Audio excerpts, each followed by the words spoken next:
Welcome to the Deep Dive.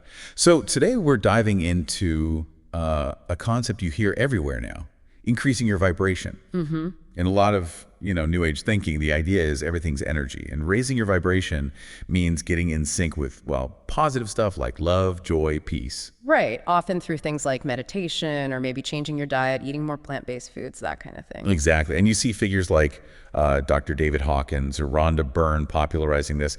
The intention behind it feels really positive, It does. But our conversation, what sparked this deep dive today, was actually this really interesting counterpoint you brought up. Yeah, the question of what if higher frequencies aren't always the goal, aren't always better? Precisely. Which leads us straight to the core question for today's exploration.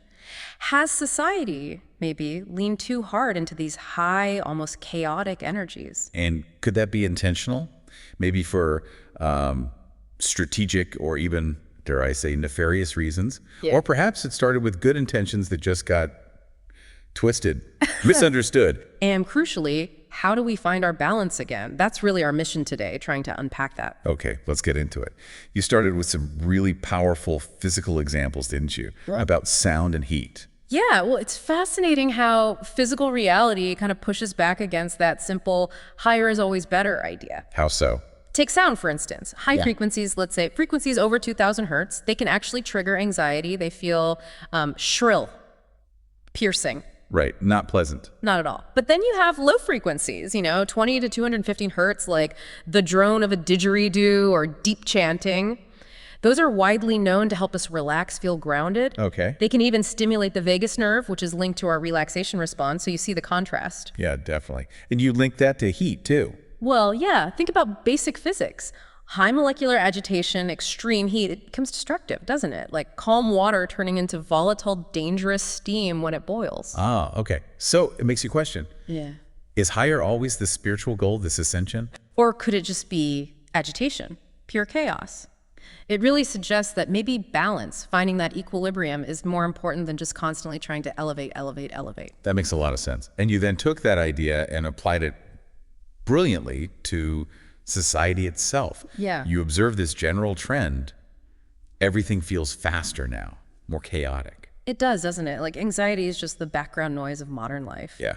And you contrasted that with the past, which felt calmer. Well, if you think historically, pre-industrial societies, agrarian cultures maybe, they lived much more by natural rhythms, the sun, the seasons, the soil. A slower pace. A much slower cyclical pace, yeah. And that often fostered, tighter communities, maybe more built-in ways to regulate emotions through spiritual practices or shared rituals. Think about, say, medieval monastic life silence. Contemplation was central. A very different energy. Completely different. Then boom, the Industrial Revolution and now the digital age. There's this undeniable acceleration, time urgency, constant pings, endless stimulation. Society feels fragmented. Fragmented, yeah. Carl Honore even talks about speed being like a cultural addiction, and he argues it actually erodes our empathy, our connection. Wow. And this speed, this acceleration, it's so obvious in our media and music, isn't it? That's something you really highlighted. Oh, absolutely. The shift towards, like you said, shrill voices, excited tones, fast flashing images on social media. It feels almost hypnotic sometimes. It really does. I mean, look at platforms like TikTok. They thrive on that super rapid fire content, fast cuts, high pitched audio, energetic delivery. Right, that's what gets attention. Exactly. It incentivizes creators to be loud, grab attention instantly, and quieter, more thoughtful, contemplative content. It just gets lost in the noise. It's like we're being conditioned, trained for constant high-level stimulation. And music, too. You mentioned a shift there. Definitely. Think about the move away from, say, the melodic complexity and emotional range of classical music, or the expressive space in jazz like Miles Davis's kind of blue, just pure atmosphere, and compare that to some modern genres like hyperpop, a lot of trap, experimental glitch music. It's often very percussive, fast, sometimes deliberately chaotic or jarring. And that affects us physically. Well, research suggests these fast rhythms and often shrill electronic tones can activate our sympathetic nervous system. That's our fight or flight response. It can increase feelings of anxiety. Whereas slower, more melodic music tends to do the opposite. Exactly. It promotes calm, engages the parasympathetic system. So again, it's this contrast between agitation and grounding. Okay, this brings us to a really big question then. This relentless push towards higher, faster frequencies. Is it just happening organically? No. A natural evolution? Could there be something more deliberate going on, a strategic cultivation of this chaos? That's the core of it, isn't it? Is it accidental or could it be, well, intentional? It's a critical question to ask. I mean, look at the incentives. Fast, stimulating content grabs eyeballs. It keeps you scrolling, clicking, consuming. That aligns perfectly with economic models based on attention and engagement, right? Yeah, the attention economy. Precisely. And there's a really strong argument that culturally labeling states like sadness or boredom or simple stillness as low vibration and therefore bad or undesirable, well, it does us a disservice. How? It strips away essential parts of the human experience. Maybe we need those slower, quieter states, and perhaps framing them as negative pushes us constantly towards seeking external stimulation, towards consuming more. Towards staying agitated. Potentially.